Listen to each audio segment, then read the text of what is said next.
for young student athletes, especially with the rise in our virtual world, be just cognizant of how they present themselves on social media.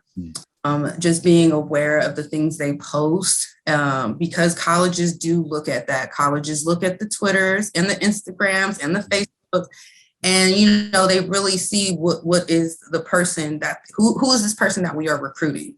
And so it is important. I'm not saying to young people not to have a voice and not to be themselves, but just to be cognizant of the things that they are putting out into the world.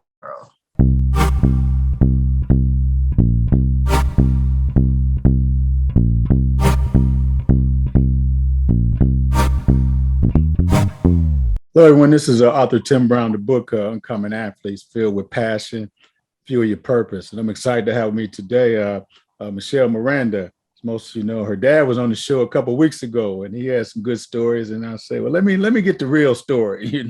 Let me get to Michelle the story. Michelle was a highly successful basketball player in her own right, and then also went on to I think she played basketball and volleyball at Earlham for a year. Then finished up at UC, and now she's back at Ohio State working on her master's. But she's also shared this ride with her dad, this whole ride with her dad, how fun that's been. And so today we're going to talk about this ride with dad and really talk about how important that is, that father-daughter relationship, and then just how you find your own and how she was able to find her own in all this, out of stepping out dad's shadow and becoming who she and the bright and brilliant young lady she is today. So Michelle, welcome to the show. Why don't you go ahead and introduce yourself a little bit to the audience? I know I talked a little bit about you, but they want to hear from you. Right. Well, hi, I'm Michelle Miranda. I am currently the program manager of the Department of Social Change within student life at The Ohio State University. Originally a Columbus native, I'm a CCS graduate from the Eastmoor Academy, graduating by way of class of 09. And did my undergrad at UC, did another master's here at Ohio State in sport management, and currently seeking my second master's in city and regional planning. So yeah, that's me. Oh, that's awesome. That's awesome. So that's part of this broadcast is about being an uncommon athlete. And I'm sure you were definitely one, the fact that you not only play sports, but then use sports, those lessons to further your education as well. So can you talk about growing up in a sports family? Your dad, Coach Miranda, has been a successful coach in Central. How was that growing up in a sports family? We were very intertwined with everything he was doing. We were a dedicated sports family. If he had an event going on, we were there. We were always supporting. We were surrounded by sports. Mm-hmm. Even when he's coaching, my brother and I were also engaged in sports. So we were just always around it. We are quite the competitive family. You can just tell, even when we watch sports, we are just very into it. And so through that, we became a very supportive family. We always rallied behind him. We go to all his games, most of his games on Friday nights. So we tried to be as supportive as we can. Mm-hmm. And all that, when did you find your passion? Did dad kind of push it on you, or when did you find your passion for sports? What's crazy is I don't think he pushed it on me, but I think just being immersed in the world of sports growing up, it encouraged me. I actually played volleyball competitively for about 4.5 years. That was before I actually joined team sports. I was just individual. And then, but I think as I matured and got older, I understood the importance of team sports, watching my dad coach football and basketball and wanting to kind of have those experiences and share those with other people. About 5th grade is when I decided to start playing basketball and volleyball. So and that's when I kind of moved away from tennis. Oh, tennis. Okay. All right. Good. Mm-hmm. Good. Now you had the opportunity, the blessed opportunity to be coached by your dad in high school. How was that experience? Any special treatment? Well, define special treatment. I'm there an hour before practice and an hour after. I get to see all the film preview before everyone else. So define special treatment. Yeah. So it was a pleasure to be coached by my dad, in all honesty. Growing up, it was difficult at first for us to understand our dynamic as father-daughter and coach and player. We just, at first we struggled, a lot of attitudes and stuff, but I am a child, so we butted heads a lot. But it was a learning experience for both of us. I had to learn to be his player as much as he had to learn to be my coach. And we couldn't include those personal ties. But I would say after freshman year, we were smooth rolling, we were working together. We didn't have any issues. And it was great.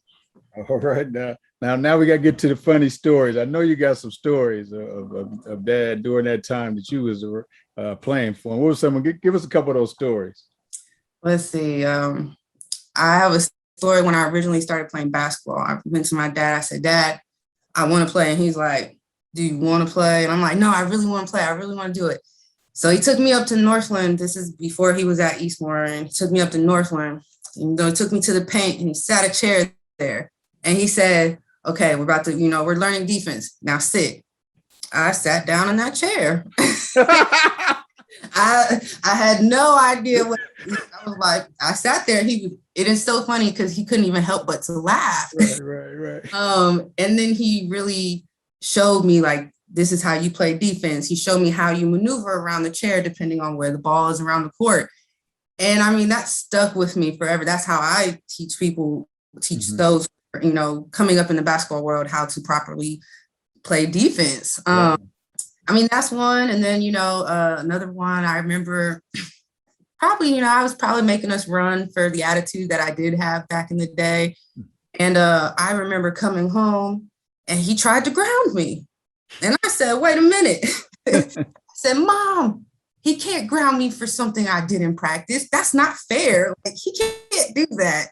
So again, learning that dynamic of father-daughter versus coach and player. Right.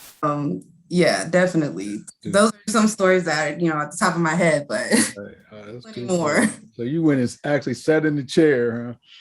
I sure did. That's classic. Your team, the teams you're on at Eastmoor had some great success, and Dad had great success in other sports. How was that? How was it sharing those experiences with your dad, those successful experiences? I guess emotional.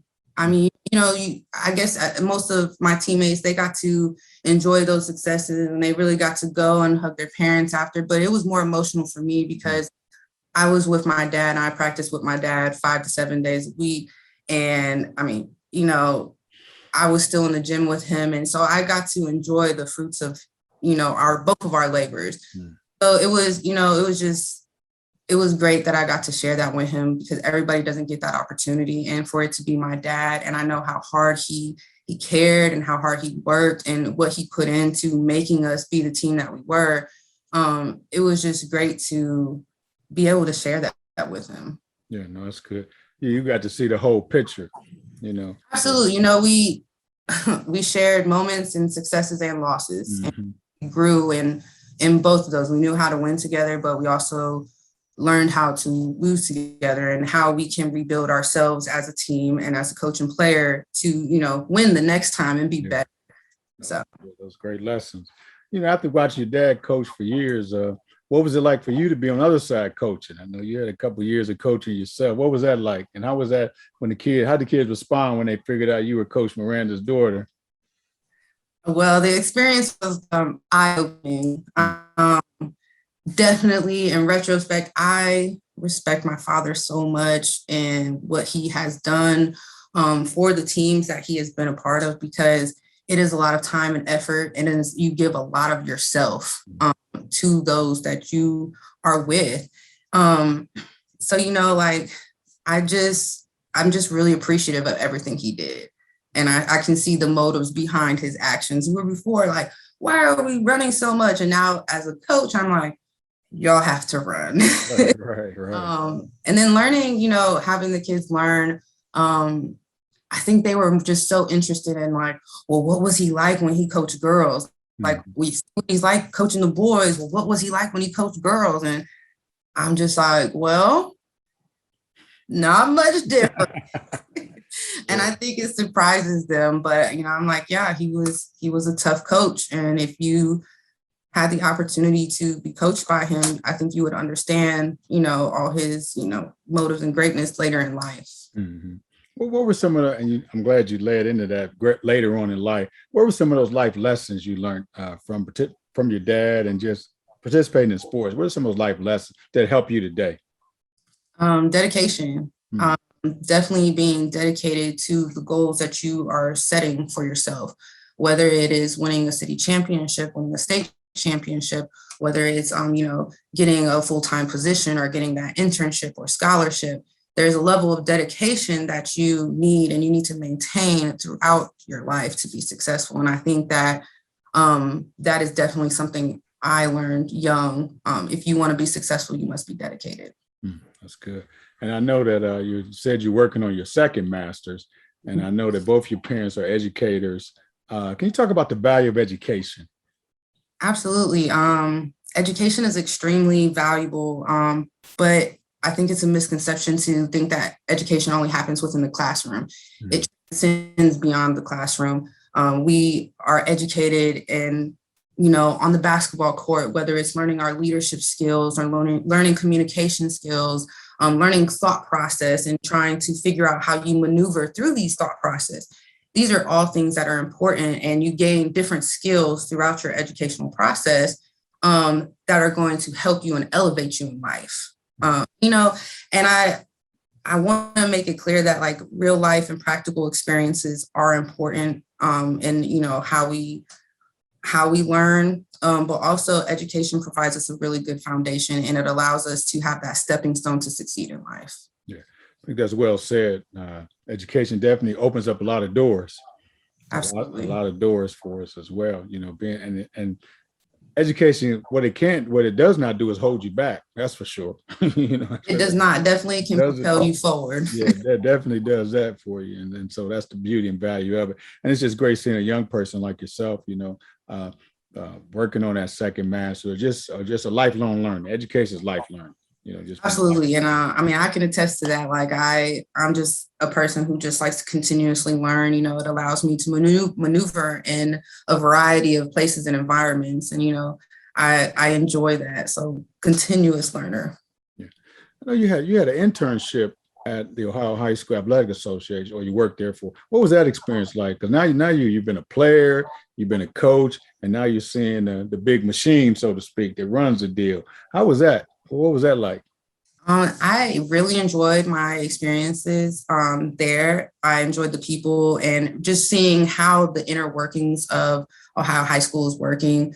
It was interesting being the coach, but seeing the background administrative work that goes into everything that we see at state games, learning all the that goes into that was just, we don't anticipate on this big scale, like this is what's really going on. We just show up to the state games and enjoy ourselves watching what's going on and who's competing. But it was nice to see that. And they do so much more beyond just putting on sports events. They actually do charitable events. They are passionate about education and scholarship and making sure that all of our athletes are reminded that they're students first. So I loved working there. I enjoyed it a lot. I enjoyed my experiences there. And yeah, it was great. Yeah. Awesome. We know that family is important to you. We talked about family a lot. Can you talk about the special relationship that you have with your brother, Jimmy? Yeah. For those who don't know, Jimmy is my younger sibling. He's 3 years younger than me, and he has cerebral palsy. He's a quadriplegic. And so the role he plays in our family, he's probably our biggest support system. Mm-hmm. No matter what, he's always involved with like our family. He's always at my dad's games. You can find him right next to my dad on the bench. And even when I was in high school, he was at every single one of my games. Him and I, like I said, with 3-year difference, but many people ask if we're twins. We're just really close knit. He's like, one of my best friends, and yeah, super supportive. Yeah, that's awesome. Yeah, you definitely can find him there, and he's always there and just excited, and it just shows the importance of family. I think I wanted to make sure that persons understand that, you know, as coaches, you know, they see your dad coaching or whatever, but he's also a father, you know, and he's pouring in the. But the thing I love about the relationship with your dad and with Jimmy and yourself is that he didn't lose his children in that process, you know. Sometimes we coach and we pour so much into other people's children that we lose ours along the way. But knowing your dad, he's always there. I remember you were playing. My daughter was at Earlham when you were playing there, and I look up and here comes Dad at a game. I know he probably just had a game, just left practice, you know, whatever it was. But he was determined. He was there. He was determined to be there, and that just shows that commitment. You know, like you talked about, that dedication of that. Shifting gears now, doing it, you know, we're in some different times now, social justice and all that. Can you talk about your position at Ohio State and some of the things that you're working on to help these young people today navigate through these times? Absolutely. So again, I am the program manager of the Department of Social Change, and one of the things we prioritize and empower surrounding communities through mentorship, leadership development, access, and neighborhood engagement. We have comprehensive programming that collaborates with outside entities, so organizations that are from the community as well as university organizations. And we do this, and we mostly focus on individuals and families who have faced generational poverty. And some of the ways that we do this is like by mobilizing university resources, both human and fiscal, to kind of advance the well-being of humanity. Some of the values that we share as a department, the collaborative decision-making to inform best practices. So when we go out, we're making sure that all of our volunteers and ambassadors who are with us are informed and go out into the community as informed as they can be, and creating civic literacy and inquiry and action, and, you know, focusing and honoring the diversity by fighting justice. So through this is how we are combating the social injustices in our local community. That's good stuff. As a young person right there on the front line, and you see a lot of these college students coming through, what would you say are some of the needs of students today? Well, how can we come alongside and help them, you know, during these times? You know, they really need support, especially, you know, from those who are older. You know, some of the issues that they are learning about right now, they don't know too much about, but they do feel passionate. And so one of the things is to really inform, allowing them to have access to resources that can push, you know, their incentive or their initiative or their passion. So really, you know, support and information, really, as long as they're informed and they're able to feel like they're supported for whatever cause, that's the best thing that we could do for them. Yeah, you said a mouthful there, both support and information, how important information is, you know, and that information, getting them to understand that we've gone through these times before. You know, there's nothing new under the sun, you know, and just the information to help them on how we're able to navigate, how we're able to get through it. And that comes from that wisdom, you know, of elders come alongside young people sharing that. Well, this has been great, and I really appreciate your time. But I want to leave with this. You got to give some advice to some student athletes, you know, that you see, and I know you see a lot of student athletes. Give them some advice on how they can not just be successful on the court, but off the court as well, and those values that sports prepares them for. You know, if I could, I'm going to leave with two pieces of advice here. My first advice is, you know, if you really want it, you need to be dedicated. And that means putting in the time, the work, and the effort to become successful. It's not going to happen overnight, and it's not going to happen if you don't go to the gym. Again, you got to be, it goes outside of the gym. You need to be practicing on your own, at home, wherever you can. It takes more than just being in the gym to be successful. So definitely that dedication part, it has to be there. You know, and for young student athletes, especially with the rise in our virtual world, be just cognizant of how they present themselves on social media. Just being aware of the things they post, because colleges do look at that. Colleges look at the Twitters and the Instagrams and the Facebook, and, you know, they really see what is the person that, who is this person that we are recruiting. And so it is important. I'm not saying to young people not to have a voice and not to be themselves, but just to be cognizant of the things that they are putting out into the world. That's great advice. Yeah, that's great advice. Well, I want to thank you for this time, and I'm just excited. Looking forward to, I know after that second master's, there's a PhD on the way. I'm sure of Ooh, I that. don't know about that. I think I might be done after this Yeah, one. sure of that. Sure, something else for you. But I want to thank you. And I know God has a great plan for your life, and I want to thank you for just answering the call. Just answering the call. And I I really appreciate that. appreciate you being in the position you are to help this next generation, and like you don't have to wait till you my age or dad's age, the influence you having now, I'm just so excited. And all that comes from just watching your dad and even your mom as well, the position that they're in, how you watch them help people, help students. And it's just in the blood, that's what it It is. is. It That's what it is. And you is. may not be on the sideline coaching, but now you're coaching life lessons. And Exactly. those are the most important, really. Those are helping young people make it through. So, Michelle, thank you for your time. Thanks, Coach. I really appreciate you having me. All right. Well, have a blessed day now. All right, you too.